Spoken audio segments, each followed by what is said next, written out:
అందరికి నెల రోజులకొచ్చే సరుకులు ఓన్లీ మా అమ్మ వాళ్ళకి మాత్రం 2 డేస్‌కే వస్తాయండి. అవన్నీ ఇప్పుడు చూస్తున్నారు కదా! ప్రతి ఒక్కరైతే నెల రోజులకి ఒకసారైతే తెచ్చుకుంటారు. వీళ్ళు మాత్రం అలా కాదు. ఎందుకంటే మా నాన్న డైలీ కూడా మార్కెట్‌కి వెళ్తారు. ఆటో ఉంది కాబట్టి ఏ రోజు అనేది ఆ రోజే తెప్పించుకుంటారు. ఇక్కడ ఉన్నాయి కదా! ఇవన్నీ 2 డేసే కాదులెండి.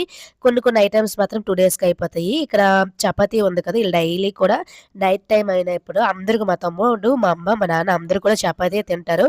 వాళ్ళ కోసమయితే ప్యాకెట్స్ అనేవి ఒకేసారి తెచ్చుకొనయితే ఉంచుకుంటారు.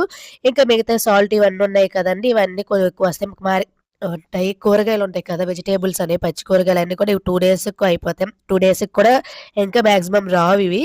కొంచెం సాటర్‌డే రోజు పప్పులో ఇవన్నీ వేసేస్తారు. కర్రీ వేరేగా. తర్వాత రోజుకైతే మరి ఏమి ఉండవు. ఇలాగా చింతపండు ఇవన్నీ కూడా. మీరనేది మార్కెట్‌కెళ్ళేటప్పుడు అన్నీ ఒకసారి తెచ్చుకుంటారా? లేదా 2 డేస్‌కి ఒకసారి తెచ్చుకుంటారా? నెలకొక రోజు తెచ్చుకుంటారా అనేది మీరు కామెంట్ చేయండి. అలాగే వీడియో చూసి వెళ్ళిపోకుండా చిన్న లైక్